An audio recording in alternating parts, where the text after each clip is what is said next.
जय श्री राम भक्तों। किसी भक्त ने पूछा कि गुरुजी दीवान सरकार के ऊपर वीडियो बनाए। दीवान सरकार कौन है? सबसे पहले आप देखिए, मेहंदीपुर के अंदर जब आप जाते हैं तो सबसे पहले आपको नजर आते हैं बालाजी महाराज। घाटे वाले मेहंदीपुर में एक तरफ 3 पहाड़ी होती है और एक तरफ 7 पहाड़ी होती है। बीच में बैठे होते हैं हमारे मेहंदीपुर बालाजी, 3 शक्तियों के साथ विराजमान होते हैं, बालाजी महाराज, भैरव बाबा और प्रेतराज सरकार।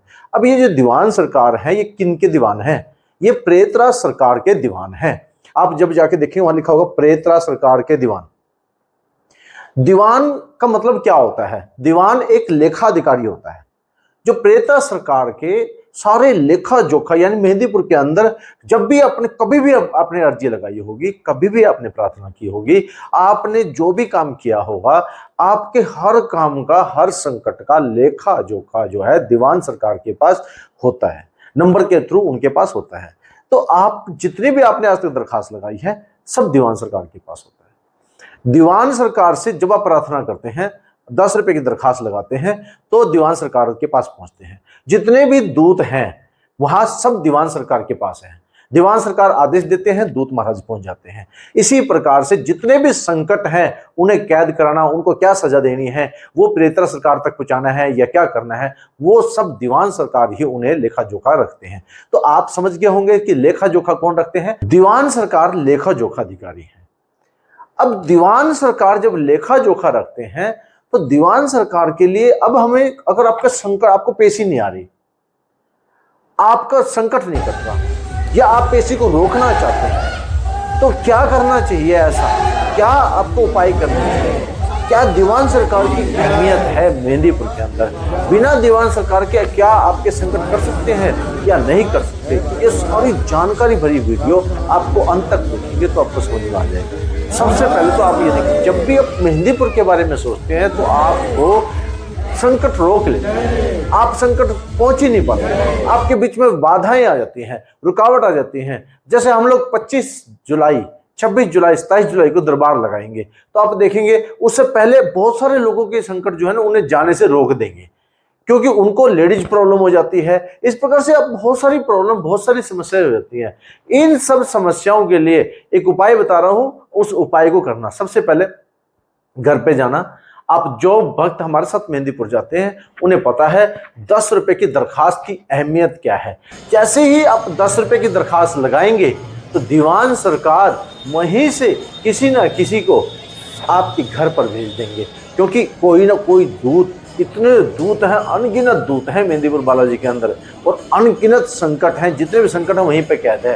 संसार की अद्भुत शक्ति है और यहाँ पर साइंस भी फेल है, क्योंकि ये एक ऐसा रहस्यमय मंदिर है जो स्वयंभू अपने आप प्रकट हुए हैं। यहाँ दीवान सरकार के पास जैसे पहुंचते हैं, आप सबसे पहले अपने मन में विचार लिया कि हमें मेहंदीपुर बालाजी जाना है, तो आपने सबसे पहले एक अर्जी लगानी है। जैसे अर्जी लगाते हैं, अर्जी लगाने के बाद एक उसारा बनाना है। उसारे वाली वीडियो बता रखी है। उस उसारे के बाद आपने हर व्यक्ति की दरखास्त लगानी है कि बाबा जी हम मेहंदीपुर आ रहे हैं और हम मेहंदीपुर आ रहे हैं, हमारे संकट सारे मेहंदीपुर चलें। बस इतना कहने मात्र से, 10 रुपए की दरखास्त मात्र से आपके सारे के सारे संकट जो है मेहंदीपुर पहुंच जाएंगे। और आप सोचेंगे कैसे पहुंचेंगे, क्योंकि 10 रुपए का जो आपने दरखास्त लगाई है, दीवान सरकार लेखा जोखा अधिकारी जो है उनके ऊपर काम करते ही करते हैं, क्योंकि नियम है 10 रुपए का। और उस वक्त देखेंगे तो आपके जितने भी संकट है सारे मेहंदीपुर पहुंच जाएंगे। बहुत सारे लोग क्या गलती करते हैं, उनके संकट क्यों नहीं करते? क्योंकि वो चल पड़ते हैं घर से, बिना किसी दरखास्त लगाए, बिना किसी उसारा बनाए, बिना किसी अपने संकट को। वो तो होते हैं वहां पर, संकट होते हैं, घर पर तो संकट कटेगा कैसे? क्योंकि वो तो घूम के आ गए। वो कहते हैं ना हमें पेशी आई, ना हमारे ऊपर कुछ हुआ, हमारे ऊपर कुछ है भी नहीं। और फिर घर जाके कहते हैं, मेरे पास आते हैं बहुत सारे सवाल, घर जाके कहते हैं हम मेहंदीपुर हो आए, दर्शन कराए, पर हमारे को अभी तक इसका कोई भी हमें परिणाम नहीं मिला। ना हमारे ऊपर पेशी आई है, ना हमारे ऊपर संकट आया है, ना आया, और ना हम फिर भी ठीक नहीं है। तो भाई आप जो गए हो ना, आपने नियम के अकॉर्डिंग नहीं गए। तो सबसे पहला नियम है, घर से चलने से 1 हफ्ता पहले, 15 दिन पहले आपको दरखास्त लगानी है और संकट को मेहंदीपुर भेज देना है। तो ये और हम आ रहे हैं, ये कहना है हम आ रहे हैं, इस प्रकार से आप दीवान सरकार की दरखास्त लगा सकते हैं। अब बात हैं, अब आपके मन में सवाल आ रहा होगा क्योंकि जो लोग हैं दीवान सरकार जो है और वहाँ के जो लोग रहते हैं उनको कुछ नहीं होता, जो लोग जाते हैं उनको होता है, उनके संकट आते हैं, उनकी पेशी आती है। देखिए जो लोग वहाँ रहते हैं वो दीवान सरकार की या मेहंदीपुर बालाजी की अर्जियां वगैरह दरखास्त वगैरह नहीं लगाते, पर जो लोग जाते हैं दुख में जाते हैं वो लोग दीवान सरकार की अर्जी लगाते हैं, मेहंदीपुर की अर्जी लगाते हैं। और अर्जी लगाने के बाद जैसे आपने अर्जी लगाई हो, चाहे आपने जितनी 10 अर्जी लगाई हो, 20 अर्जी लगाई हो, तो आपकी जितनी भी अर्जी है हर अर्जी का लेखा जोखा दीवान सरकार जी के पास होता है। अब इसके बाद क्या होता है, जैसे आपने मेहंदीपुर के अंदर गए, दीवान सरकार के जो भोग हैं वो जो अब बंद हो चुके हैं, लेकिन भोग है। आप जैसे देखेंगे दीवान सरकार का पहले तो स्थान भोग क्या है, कहां पे है, ये देखिए दीवान स्थान का स्थान जो है प्रेतरा सरकार के बिल्कुल पीछे है, यानी प्रेतरा सरकार के साथ ही बैठते हैं दीवान सरकार। दीवान सरकार का जो भोग है, दीवान सरकार का भोग है 2 लौंग और 2 इलायची। ये 2 लौंग और 2 इलायची है, ये है उनका भोग। इस भोग से और 10 रुपए की दरखास्त, इन्हीं भोग से ही वो घाटे में मेहंदीपुर बालाजी के अंदर आप कहीं भी विराजमान हो, चाहे आप बांदीकुई में विराजमान हो, संकट उसी समय, चाहे आप अपने घर पे हो, संकट उसी समय काम करने लग जाता है। अब ये संकट कैसे काम करता है, क्योंकि मैंने आपको पहले बताया दीवान सरकार जी के पास अनगिनत दूत हैं, दीवान सरकार जी के पास अनगिनत संकट हैं कैद कर रखे उन्होंने, और दीवान सरकार जी के पास जो है लेखा जोखा अधिकारी हैं, उनके पास आपका सारा लेखा जोखा है। तो जब आपने जो पुराने भक्त जाते हैं ना मेहंदीपुर के अंदर, वो देखते हैं कि 2 से 4 जो प्रेतरा सरकार का भोग लगता है उसी समय पर दीवान सरकार जी का भी भोग लगता है। उड़द का, चावल का जो पहले भोग लगता था, फिर दीवान सरकार का लौंग का, इलायची का पुड़िया रूप में भोग लगा करता था, 10 रुपए की दरखास्त के साथ लगता था। अब वो बंद हो चुका है, अब वहां पर इस प्रकार से कोई भोग नहीं लगता। बस आप 10 रुपए जरूर चढ़ा के आए, जो भक्त जाते हैं दीवान सरकार पे 10 रुपए चढ़ा के आए दरखास्त के रूप में।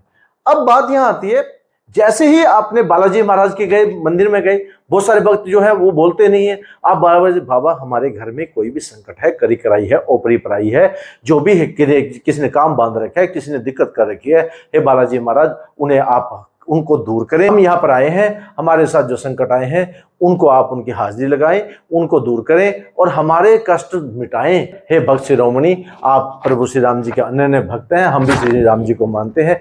ऐसा कह करके आप जय श्री राम 3 बार बोलें, बालाजी महाराज से प्रार्थना करें, जिस मनोकामना के लिए आप आए हैं उस मनोकामना की प्रार्थना करें, आपकी प्रार्थना स्वीकार होगी।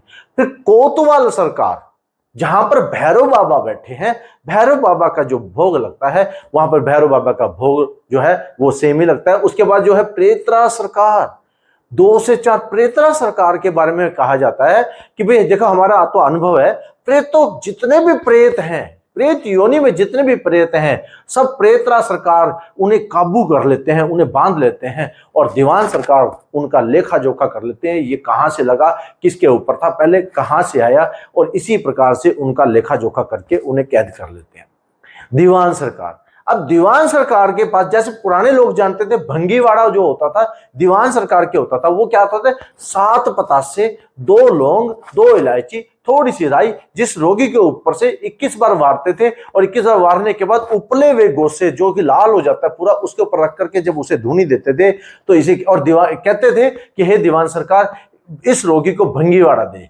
बस उस वक्त जब आप भंगीवाड़े में भोग लगता था, तो उस वक्त जब वो भोग लेते थे ना, और उस वक्त भोग लेने के बाद वो कपड़े समेत रोगी जो है स्नान करता है, किसी को छूता नहीं है।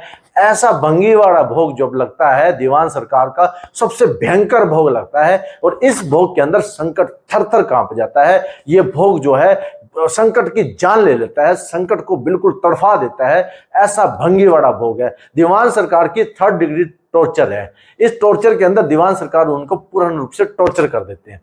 तो ये भंगीवाड़ा भोग लगने के बाद दीवान सरकार जो है उनका लेखा जोखा रखते हैं। तो दीवान सरकार जो है अद्भुत शक्ति के मालिक है, उनका वाहन जो है घोड़ा है, और ये जो अद्भुत शक्ति के मालिक है। और अगर आप दीवान सरकार को प्रार्थना नहीं की, आपने जो भी प्रार्थना करनी है, जब आप पेशी बंद हो जाती है तो आप प्रार्थना करें, गुप्त रूप से ऊपर ऊपर काट दें।